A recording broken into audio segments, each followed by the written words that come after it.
I am the talent. I am the talent. I am the talent. I am the talent. It's time to play Minecraft. It's time to play Minecraft. It's time to play Minecraft. It's been 500 days since I first discovered this village, decided to shed my wayward ways and settle down. But my life since then has been anything but settled. I never wanted to be a hero or a savior or a king, but these are the words the villagers used to describe me. All I wanted was to make things peaceful so I could build a beautiful city in the mountains. It has taken more time and more adventure than I expected to reach this point. So now, here I am taking inventory, packing up, and preparing to leave this humble ranch that I have called home for the last year. How did I get here? How did I go from nothing, wandering the forest aimlessly without food, tools, or a bed, to what I am now? A full set of netherite tools, armor, 2 elytra, infinite gunpowder, and infinite iron? I will show you. But first, a brief chronology of my adventures in this world. It all began one day when I had grown tired of living at the mercy of the forest and stumbled upon a small seaside village. I couldn't speak their language, but the villagers were kind enough to offer me food and shelter. In exchange for the room and board that these friendly villagers provided me, I helped them out by lighting up the many caves that were scattered around underneath their houses. They had few tools of their own and long ago lost the will to fight against the monsters from the caves. Living alone in the forest, I had learned how to defeat these monsters with the help of my loyal wolf pack. And after a few weeks of mining, I had enough iron and coal to forge myself some hefty armor, tools, and weapons that made it easier to pacify the caves. Since my activity was attracting a lot of unwanted attention to the village, I decided to repay their hospitality by building them a secure shelter where they would be safe from harm forever. Needing more space but not wanting to stray too far from the village, I cleared a small hilltop overlooking the village and the sea and built my ranch house. After I had brought safety to the caves, I dug deeper into the earth in search of more precious minerals. I found diamond to be far more durable than iron, and it let me mine a great deal faster. One of my villager friends was a scholar, and told me there were secret incantations one could make upon one's tools that would extend their utility in many ways. I was intrigued, so I began collecting the necessary materials to unlock these secrets. I grew wheat to feed cows, which granted me leather. By harvesting sugarcane, I made paper, and combined with the leather, I could make books. The black lava rock was difficult to mine, but the scholar told me to gather some and combine it with diamond. From this I prepared a table upon which my books would be infused with magic. One such magical spell enabled my pickaxe to extract more resources from ores. This was called fortune, and for very good reason. There was another magic spell the village scholar sold me that would mend my tools as I used them, effectively granting them an endless life. He sold me these spells for a few emeralds, which were easy enough for me to acquire by trading my surplus paper with the village mapmaker. I ventured beyond the village to seek more experience and more resources to upgrade my tools. Deep in the desert, a cave led me to an abandoned mine shaft. That was my first encounter with a hideous race of venomous spiders. I discovered that these spiders were spawned by some evil magic that enshrouded mysterious cages found throughout the tunnels of the mine. Thanks to the magic of my villager's mending spell, slaying these beasts had the benefit of sharpening my tools. But the spiders were too dangerous to fight in the open. I harvested their spawners by encasing them in large dark rooms and funneling them into a small chamber. I could attack them through a small crevice from which their poisonous fangs couldn't reach me. They hissed at me and struggled to break free of their jail, but to no avail. Once completed, I now had a safe method of repairing my tools and armor in complete safety. But complete safety, as it would turn out, was not in my future. After many months had passed and I gained the confidence of several of the villagers, I mustered up the courage to ask them about the imposing ruins of black lava rock that stood silently in the middle of the lake near the village. I had built my sugarcane farm next to it, but had no idea what its purpose or history really was. I learned that this was once a portal to another dimension. Once, long ago, in search of more wealth, the villagers had opened this portal and traveled into the Nether dimension. They were terrified by what came out of it and destroyed it in an attempt to seal off the source of the invading mobs. I wondered what riches had tempted them. There was, I learned, a mineral called netherite that was stronger and tougher than diamond, and it could only be found deep in the boiling hot wastes of that hellscape of a dimension. And then I gave myself a choice. Was I to live in fear like these villagers and relegate my life to the safety of the overworld? Or was I going to enter the Nether and see for myself what lurked beyond? It wasn't much of a choice.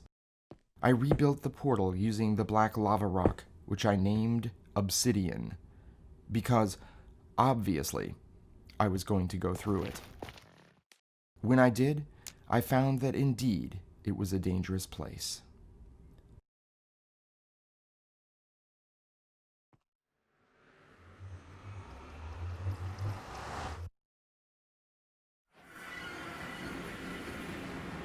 But I also felt an odd sense of calm, that I knew how to survive here and could navigate the unforgiving terrain. My first task was to build a secure fortification around my portal, lest it be destroyed by the fireballs of the deadly flying ghasts who roamed the skies. It wasn't pretty, but I wasn't looking for any Reddit gold, just nether gold. The villagers told me to burrow deep into the netherrack in search of ancient debris. It was treacherous mining because it seemed at every turn I would uncover a lava flow that would come inches away from incinerating me. While exploring in the Nether, I met a race of mutated villagers. They weren't exactly friendly, but they weren't hostile either, as long as I disguised myself by wearing a piece of gold armor. I learned I could trade with them because they were obsessed with gold.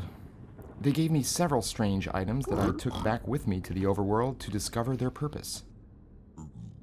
I took one of them to the village brewmaster, who told me it was magma cream, which could be used to brew potions of fire resistance. That was just the thing I needed. The brewmaster taught me that there were many ingredients I could only find in the Nether, and I could use them to make many different and useful potions. I first had to locate a fortress.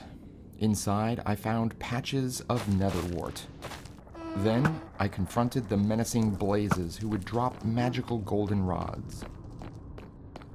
With these ingredients and the magma cream I bartered from the piglin race, I was able to brew potions of fire resistance and no longer fear the lava as I mined. It took many days and nights of mining, and time seemed to have no meaning in that dimension, but I finally found some ancient debris. I crafted netherite ingots and melded them into my diamond armor and tools. I now had the most powerful gear in the land. The villagers were not impressed. They had seen my kind before. Every few generations, a new player would stumble into their village like I had, would conquer the caves like I did, acquire the secrets of enchanting, and forge a set of netherite tools just like me. And then they would meet their death. How? The villagers laughed at my ignorance. "It's time for you to fight the dragon," they said. I didn't like the sound of that. What had I gotten myself into? I just came to this village to escape the loneliness and tedium of the forest, and now I'm supposed to fight a dragon? The dragon was the source of all the evil that had invaded the overworld. While it lived, there could never be peace. The villagers would forever live in fear that any day the dragon would appear and destroy everything in its sights. I knew it would be foolish to try to build my city while the dragon still lived. Not much was known about the dragon's habitat. It was simply referred to as the End, because no one who crossed had ever returned from it. But the scholar had some ancient scrolls of knowledge acquired from Endermen, the terrifying creatures that occasionally stalk the overworld and kill anyone who dares look at them. I studied the ancient scrolls, prepared my potions, and then, 218 days after I had first met them, I bid farewell to the villagers and set off in search of the stronghold in which I would find the portal to the End.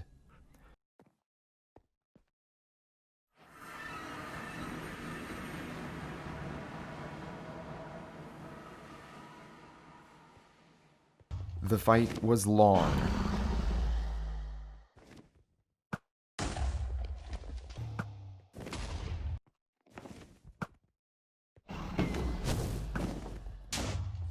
And intense.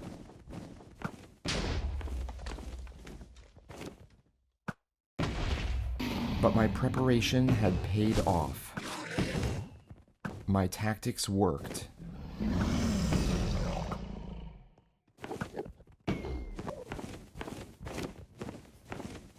I was victorious.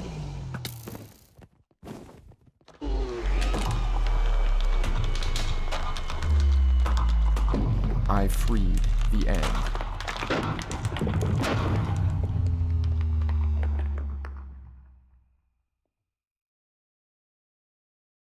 I captured the dragon's egg to prove to the villagers that I had succeeded in my quest. Not that they had expected me to return. But when I did return to the village, I didn't stay long to celebrate. Instead, I went back into the End to explore the strange land that held cities containing untold riches. In the city of the shulkers, I discovered the wings of flight. After plundering the End cities, my humble ranch was overflowing with chests of loot. It was time to build a base worthy of my conquests. But to do that properly, there was still more work ahead of me.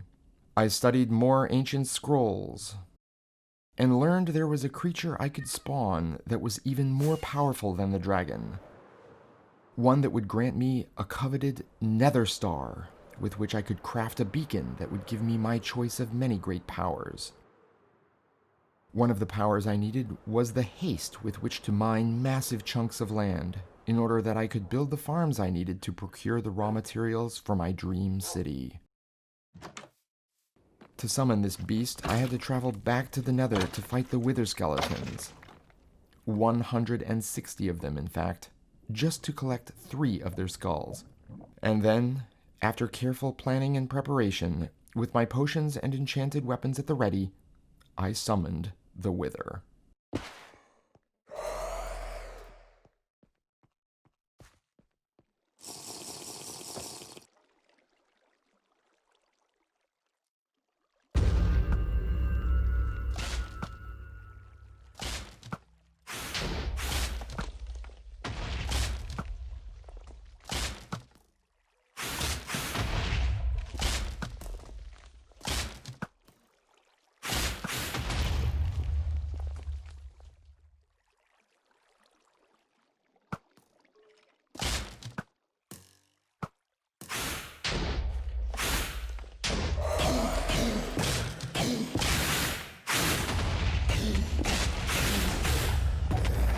At last, the Nether Star was mine.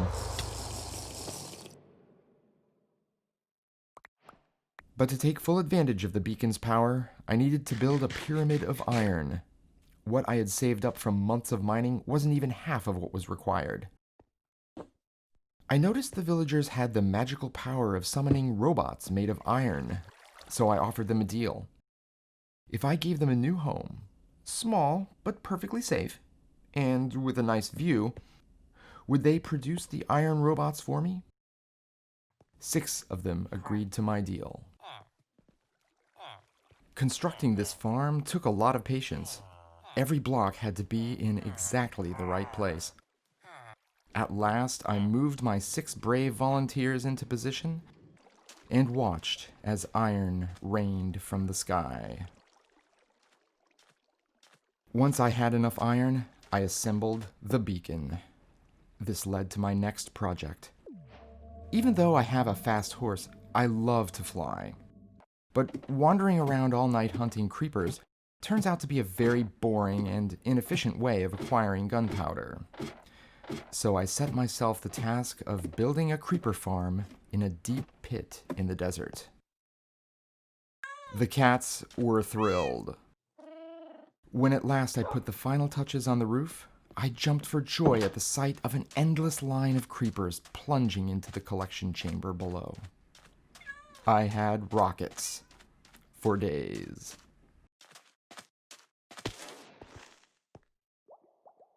With my work finally done, I spent the next week flying around and mapping out the lands around my home base, searching for the ideal location at which to build my new city.